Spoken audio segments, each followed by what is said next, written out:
High বন্ধুরা, শুভ সকাল। কেমন আছে সবাই? আশা করছি সকলে অনেক বেশি ভালো আছো। আমরাও না বেশ ভালো আছি।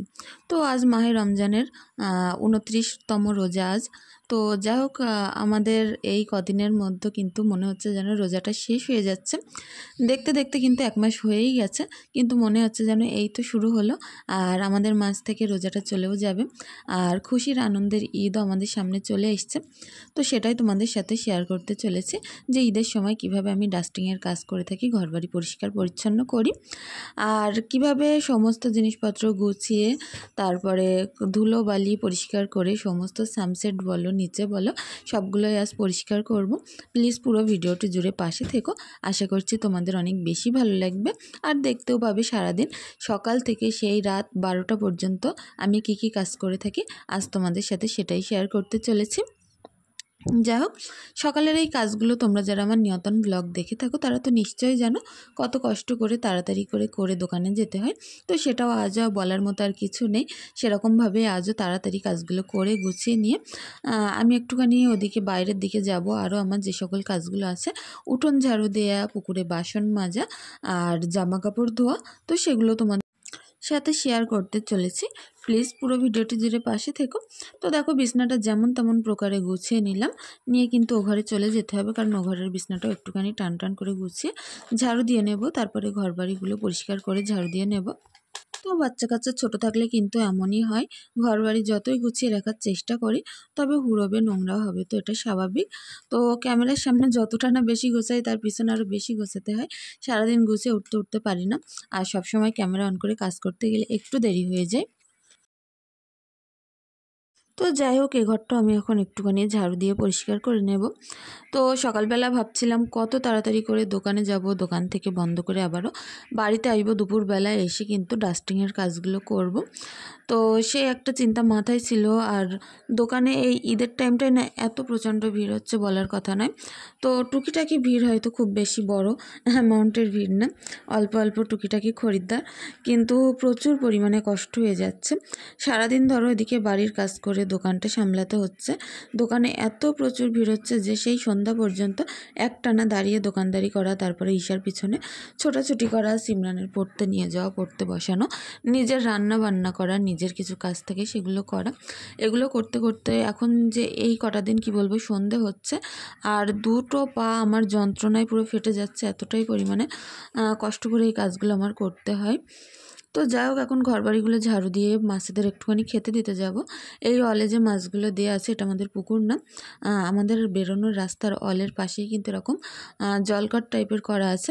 তো এখানে আমি মাছেদের জন্য কিছুটা ভাত নষ্ট হয়েছিল সেগুলো ছুঁড়ে ছুঁড়ে দিলাম অল্প অল্প করে, সব জায়গায় সবাই খেয়ে নেবে অল্প অল্প করে। তো তারপরে ওখান থেকে এসে পুকুরে আসলাম বাসনপত্রগুলো নিয়ে। তো পুকুরে সকল বাসনপত্রগুলো আমি একে একে মেজে পরিষ্কার পরিচ্ছন্ন করে নেব। তো তার আগে ভাবলাম শানটাও একটুখানি ধুয়ে দেই। আমাদের গ্রামের সকল লোকজন এখানে গা ধুতে আসে, তো একটু তো ময়লা টয়লা হয়ই, ওপরে জুতোর ময়লা টয়লা, তো সেগুলো একটুখানি ধুয়ে বাসনপত্রগুলো গুছিয়ে নিয়ে এখন আমি একটা একটা করে মেজে পরিষ্কার করে নেব। তো আমার অনেক বন্ধুরা কমেন্ট করছো যে আপু তোমার কি বাড়িতে কল নেই? তো শোনো, আমার কল ছিল কিন্তু কলটা খারাপ হয়ে যাওয়ার কারণে কলটা একেবারে তুলে ফেলেছে, আর সেখান থেকে মোটরে পানি তোলার ব্যবস্থা করা আছে। তো এমনি কল আছে, ট্যাপ কল, কিন্তু টানা কল নেই। তো আমার বেশি ভালো লাগে পুকুরে বাসনপত্র মাজতে। আর তোমরা যারা আমার নিয়তন ব্লগ দেখে থাকো তারা প্রতিদিনই বলো যে পুকুরে বাসন মাজা দেখাও আপু, অনেক ভালো লাগে। তো তার কারণেই ভাবি ভিতরে না মেজে বাইরে মাজাটা তোমাদের সাথে শেয়ার করি। তো বাসনপত্রগুলো একটু ডলে ডলে মেজে নিলে অনেকক্ষণ ধরে পুকুরের পানিতে ধুলে কিন্তু কলের পানির থেকে বেশি চকচক করে। আর এই ঈদের সময় কি বলবো, একটা কাজে হাত দিচ্ছে তো আর একটা কাজ কিন্তু সামনে অনায়াসেই চলে আসছে। তো আমি ভেবে উঠতে পারছিলাম না যে কি করে আমি এই অল্প টাইমের মধ্যে কাজগুলো করে উঠব, কারণ সেই দিনের বেলা বাড়ি থেকে বেরাচ্ছি আর রাত্রেবেলা বাড়িতে ঢুকছি, এরকমই আমার সঙ্গে আজ 1 সপ্তাহ ধরে হয়ে আসছে। নিজের শরীরটাও কিন্তু আর পেরে ওঠে না, সারাদিন এক জায়গায় কাজ করে রাত্রে কিন্তু তখন আর ডাস্টিংয়ের কাজ করতে ভালো লাগে না। স্নানের আগে ওই সকলগুলো কাজকর্মগুলো করতে কিন্তু বেশ ভালো লাগে, কিন্তু আমার কপালটা এমনই যে সারাদিন বাইরে কাজ করে এসে রাত্রে আমার ঘরের ডাস্টিংয়ের কাজগুলো করতে হচ্ছে।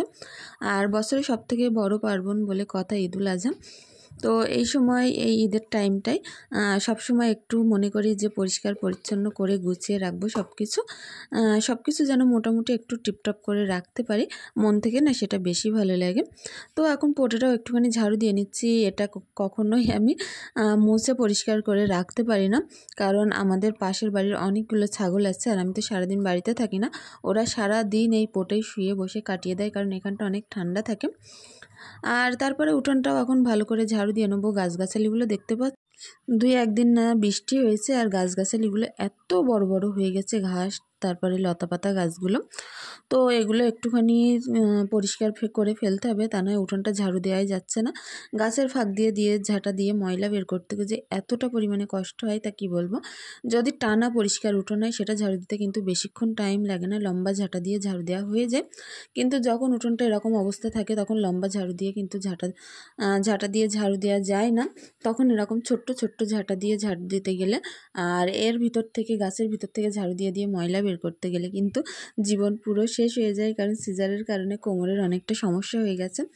এখন নিচু হয়ে বেশিক্ষণ ঝাড় দিলে আবারও সেই যন্ত্রণা 2-1 দিন বাদের থেকে শুরু হয়ে যায়। তখনই বুঝতে পারি যে 2 দিন 1 দিন বাদে তো আমি কোমর নিচু করে করে ঝাড় দিয়েছিলাম। তো উঠোনটা, এই পাশের উঠোনটা প্রায় কমপ্লিট হয়ে গেছে ঝাড়ু দিয়ে। আর একটা একটা পার্ট দেখে একটা একটা দিন করে ঝাড় দিয়ে নেবো। কালকে 2-3টে পার্ট একসঙ্গে ঝাড়ু দিয়ে নিলে ঈদের আগের দিনই কিন্তু সব পরিষ্কার পরিচ্ছন্ন হয়ে যাবে। যা হোক, উঠোনটা ঝাড়ু দিয়ে এসে যে সকল বাসনপত্র মেজেছিলাম সেটা এখন উপুর করে দেবো। এখানে অনেকটা পরিমাণে পানি পড়েছে, তো এই জায়গাটা একটুখানি মুছে একটা একটা করে বাসন উপুর করে দেব। তো এই জায়গায় উপুর করে দিলে একটা সুবিধা হয় যে হাতের কাছে জিনিসপত্র পাওয়া যায়। আর আমার র্যাকটা অনেকটা উঁচুতে বাঁধানো, নিচেই কোনো বাঁধানোর জায়গা নেই। অনেকটা কষ্ট করে হাত উঁচু করে করে কিন্তু র্যাকে রাখতে হয়। তো এখানে যখন শুকিয়ে যাবে, এখানে যে সকল বাসনপত্র লাগবে ব্যবহার করব, আর যেগুলো লাগবে না এখন আপাতত সেগুলো আবারও কিন্তু পরে আমি র্যাকে তুলে দেব। তো যাই হোক বন্ধুরা, এই সকালের কাজকর্মগুলো এত কি বলবো যে গরম লাগছিল, এতটা কষ্ট হচ্ছিল, আর সবথেকে বড় চিন্তা ছিল কখন দোকান খুলবো। সারাদিন যদি ঘরের কাজকর্ম করি দোকান খুলবো কখন, এরকমই একটা ব্যাপার ছিল মাথার মধ্যে চলছিল। তো কাজকর্মগুলো সেই চিন্তাধারা নিয়ে মোটামুটি হারে পরিষ্কার করে ফেলেছিলাম। তো কালকের কিছুটা জামাকাপড় রাত্রে যেগুলো আমি মেলেছিলাম, তো সেগুলো এখনও ভিজে ভিজে আছে। এগুলো একটুখানি বাইরে নিয়ে যাব, বাইরে নিয়ে গিয়ে একে একে টপ টপ করে মেলে দেব। আর কখন বাড়ি ফিরবো তার ঠিক ঠিকানা নেই, এইভাবে তো মেলে রেখেই চলে যেতে হবে। বাড়িতে একা মানুষ হলে না এরকমই অসুবিধা হয়ে পড়ে। একা হাতে কাজ করলে না, যে একটা কাজ পড়ে থাকলেও সে কাজটা 3-4 দিন পড়েই থাকবে, করার কিন্তু লোক হবে না। আর ঈশা দেখো, আমি যখন কাজ করি আমার পেছন পেছন কিন্তু এরকমই ঘুরতে বেড়াতে থাকে। তো যাই হোক, দোকানে চলে এসে অনেকক্ষণ ধরে দোকানদারি করার পর আবার আসছি তোমাদের সঙ্গে। এখন 1টা বাজে, কিন্তু এখন রাইট দুপুর 1টা। তো 1টার সময় আমি রান্নাটা এখন করব, কারণ সেই 11টার সময় বসিয়েছি। দোকানে একে একে লোক আসছে, তো ডালটা সিদ্ধ হয়ে গেছিলো, ভাতটা উতলে গেছিলো, বন্ধ করে রেখেছিলাম গ্যাস। তো 1টার সময় আবারও আসলাম। তো সিদ্ধ ডালের মধ্যে একটুখানি পানি দিয়ে কাটা আমগুলো দিলাম, দিয়ে নুন হলুদ দিয়ে সুন্দর করে নাড়িয়ে চাড়িয়ে নিয়ে এটা একদম ঘুটে ফেলবো। ফেলে তারপরে বেশি করে পানি দিয়ে একটু ফুটিয়ে নেব। তো তারপরে দেখো, ওদিকে পেঁয়াজ আমি ভাজা করতে দিয়েছিলাম, দিয়ে কিন্তু আমি দোকানে আবারও মাল দিতে গেছিলাম গ্যাসটা আস্তে করে। কিন্তু সেই আস্তে গ্যাসেও কিন্তু তরকারিটা পুরো পুড়ে, কি বলবো যে পেঁয়াজগুলো পুরো পুরো কয়লা হয়ে গেছিলো। আমি ভেবেছিলাম হয়তো হালকা হালকা ভাজা ভাজা হয়ে যাবে, আর আমি দোকানে মালটাও দিয়ে আসতে পারবো তার মধ্যে। তো দেখো এখন অবস্থাটা পেঁয়াজের পুরো পুরো কালো কালো অবস্থা হয়ে গেছে। তো কি করব বলো, চারিদিকে একা হাতে সামলাতে গেলে একটুখানি বিগড়ে যায় কাজগুলো। যতই চেষ্টা করি সুন্দর করে করব, কিন্তু কাজগুলো করতে গেলে একটুখানি যেন অসুবিধা হচ্ছে।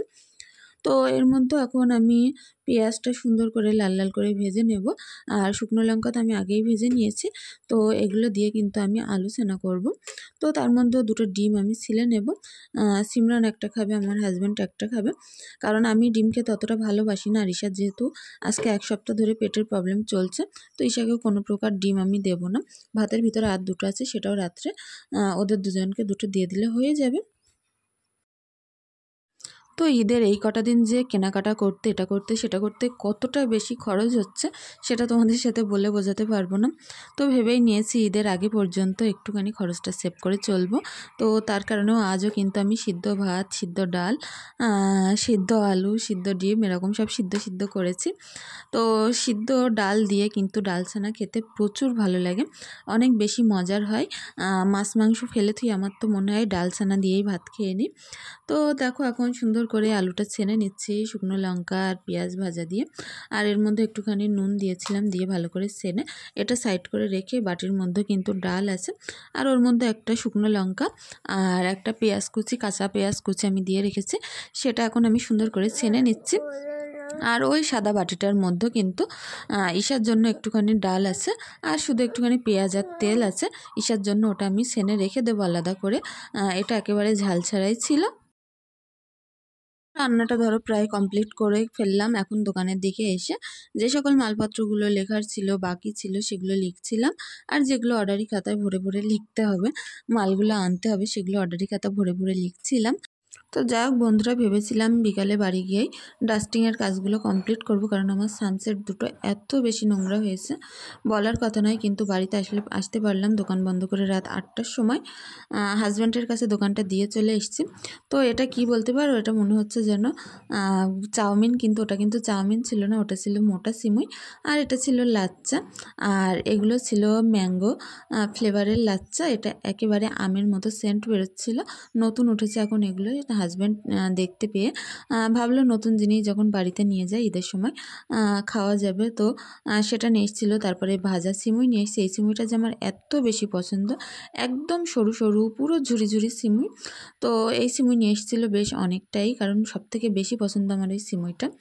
তো একে একে সমস্ত জিনিসপত্র কৌটোয় কৌটোয় ভরে ভরে আমি রেখে দিচ্ছিলাম। তো কৌটোগুলো একটুখানি ছোট পড়ে গেছিলো, কৌটোর ভিতরে রাখছিলাম কিন্তু ধরছিল না। তো যাই হোক অল্প অল্প করে রাখলাম, আর যেগুলো বাকি আছে সেগুলো কিন্তু আমি পেপারে করে বড় কৌটোর ভিতরে রেখে দেব। তো এই ম্যাঙ্গো লাচ্চাটা এটাও ছিল প্রচুর ঝুরি ঝুরি, একেবারে সরু আর নেতা নেতা টাইপের ছিল, অনেকটা ভালো লাগে এই লাচ্চাগুলো। হয়তো দেখেই তো মনে হচ্ছে যেমন সফট তেমন সুন্দর একটা ফ্লেভার ছিল, তো হয়তো খেতে ওরকম সুন্দরই হবে। তো তারপরে এবার ডাস্টিংয়ের কাজগুলোও কিন্তু কমপ্লিট করতে হবে। কৌটো কাটাগুলো সব মুখ লাগিয়ে এক জায়গায় করে এখন আমি টেবিলের ওপরে রেখে দেব, কারণ যে সকল কৌটো কাটা শোকেজের ওপরে এখানে ওখানে পুরো ভর্তি হয়েছে, সে সকল কৌটো কাটাগুলো কিন্তু নামিয়ে নিয়েই আমাকে পরিষ্কার করতে হবে। তো ভাবলাম আগে কৌটোগুলো এক জায়গায় করে টেবিলের ওপরে রেখে দিই, তারপরে শোকেজের মাথা টাটাগুলো একটু পরিষ্কার পরিচ্ছন্ন করে গুছিয়ে নেব। যা হোক প্রচুর বেশি মোটা ছিল সিমুইগুলো, আর এটা একটুখানি বেশি করে দুধ দিয়ে ঝোলঝোল করে রান্না করে দেখব কেমন হয় খেতে, লাচ্চার মতো বেশি করে দুধের ঝোল রাখবো। যাই হোক এই কোটোর ভিতরে রাখছিলাম, ধরছিল না, অনেকটাই লম্বা লম্বা ছিল। লাস্টে অবশেষে আমার ভাঙতে হলো মাঝখান থেকে, ভেঙে তারপরে কোটোর ভিতরে রাখতে হলো। যাই হোক এইভাবে কোটো কাটাগুলো গুছিয়ে এখন টেবিলের ওপরে রেখে আরও যে বাদবাকি কাজগুলো আছে সেগুলো আমি করব। থেকে যে ব্যাগটা নিয়ে এসেছিলাম সেটা ওই ঘরে এখন আলনার গায়ে রেখে দেব। তারপর আসলাম রান্নাঘরে, ইসার জন্য একটুখানি দুধ জাল করব। আর সন্ধ্যাবেলা ইফতারি তেমন কিছু আর ছিল না, অল্প একটুখানি ফল আর খেজুর ছিল, কিন্তু ইফতারিতে আমার মনে হয় একটু ভাজাভুজি না খেলে ভালো লাগে না। তো বাড়িতে আজ তেমন কিছু ছিল না যে একটু বেগুনি কি আলুর চপ টপ করবো, সব কিছু দোকানেই ছিল, আনতে ভুলে গেছিলাম। তো ভাবলাম বাড়ি যেহেতু কটা পাঁপড় আছে, পাঁপড় ভাজা করে এটা খেয়েই তারপরে কিন্তু কাজে হাত দেবো। আর এখন বাজে কিন্তু রাত 9টা। এই সকল কাজগুলো করতে করতে 9টা আমার হামেশাই বেজে গেছিলো। তো ভাবছিলাম কিভাবে কাজগুলো আমি কখন কমপ্লিট করব। প্রায় অনেকটাই তো রাত হয়ে গেল। ডাস্টিংয়ের কাজে হাতে দিলে কিন্তু মিনিমাম 2-3 ঘন্টা হাতে রাখতে হয় করতে গেলে। তো সেটা ভাবছিলাম, আর মনে মনে একটু ভয়ও পাচ্ছিলাম। তো যাই হোক একটুখানি পেটটাকে একটু ঠান্ডা করা যাক, তারপরে কাজে হাত দেওয়া যাবে।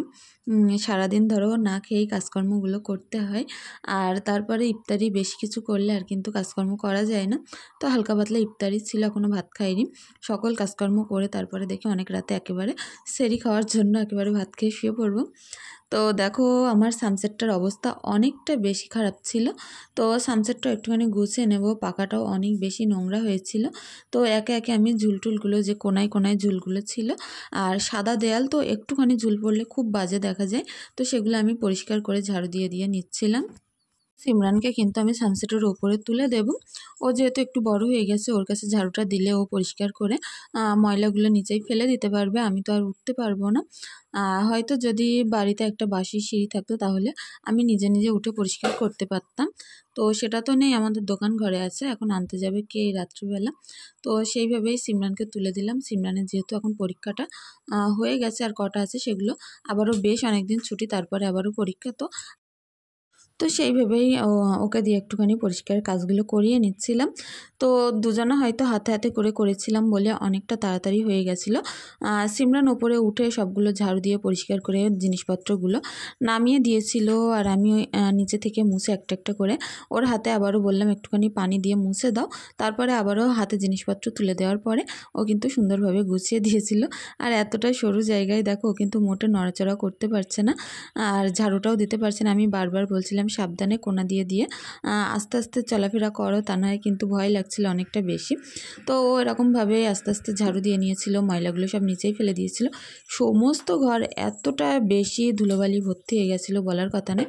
আমি যে নিচে এত পরিমাণে ঝাড়ু দেই কিন্তু এতটা ময়লা কখনোই হয় না, কিন্তু এই সানসেটটা ঝাড়ু দেওয়ার পরে যে এত ঘর বাড়ি বিছনার চাদর ধুলোবালিতে ভর্তি হয়ে গেছিলো সেটা বলার কথা নয়। তো যাই হোক, এই জিনিসপত্রগুলো মুছছিলাম আর আমার সমস্ত গায়ে যেন জ্বালা করছিল, কারণ আমার প্রচুর অ্যালার্জির সমস্যা, আর সেটা হয় ধুলো থেকে। ডাস্টিংয়ের কাজে লাগলেই আমার সেদিন পুরো সারা গা ফুলে যায় অ্যালার্জির কারণে। তো আমি এখন সুন্দর করে সব হাঁড়িকুড়িগুলো মুছে নিচ্ছিলাম সিমরানের কাছে। পানির বালতিটা উপরে দিয়ে দেবো, সিমরান ওপরটাও মুছে দেবে, তারপরে হাঁড়িকুড়িগুলো একে একে উপরে তুলে দিলে কিন্তু হয়ে যাবে। আর এই মিক্সচার মেশিনটার বয়স অনেক দিন, প্রায় 9 বছর মতো।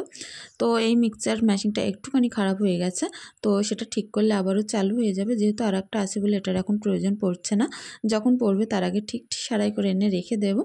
তো এখন সুন্দর করে জুসার ম্যাশিং ট্যাশিং একেবারে দেখার মতো ছিল না, ধুলোয় পুরো ভর্তি হয়ে গেছিলো। তো ভিজে কাপড় দিয়ে দিয়ে একে একে আমি মুছে পরিষ্কার করে নিচ্ছিলাম। তো মোটামুটি পরিষ্কার করা তো আমার হয়ে গেছে। এবার একে একে সিমরানের হাতে জিনিসপত্রগুলো তুলে দিতে হবে।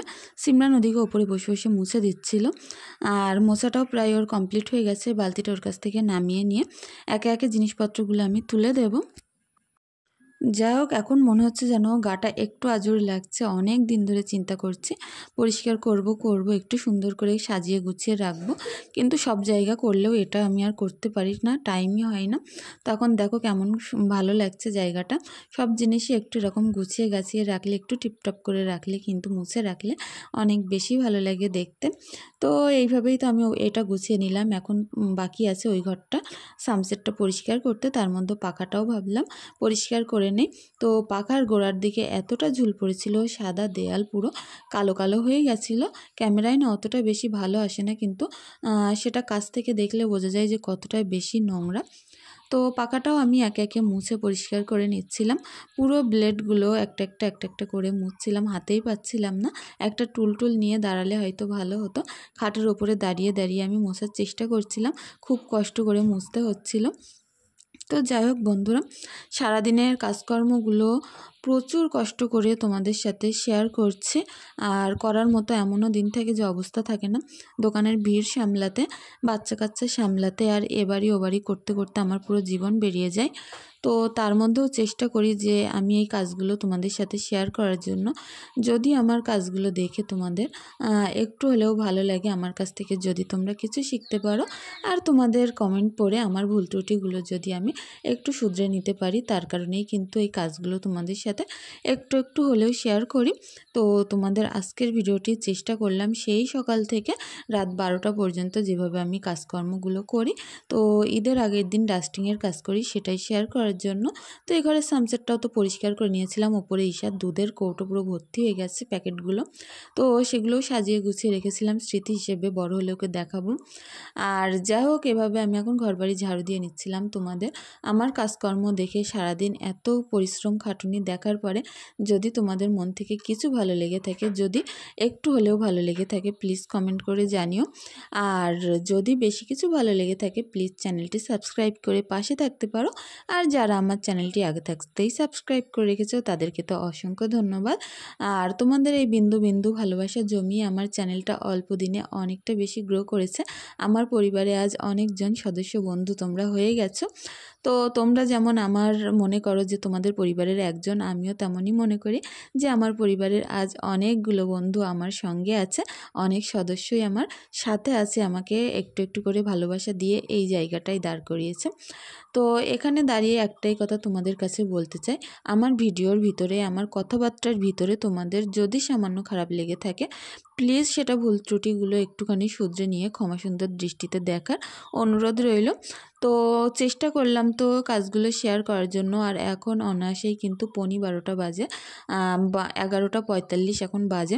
তো চারিদিক অন্ধকার হয়ে গেছিলো, সবাই ঘুমিয়ে পড়েছিল, একা আমিই কাজ করছিলাম, কারণ গ্রাম সাইড না আমাদের এখানটা, সবাই অনেক তাড়াতাড়ি ঘুমিয়ে পড়ে।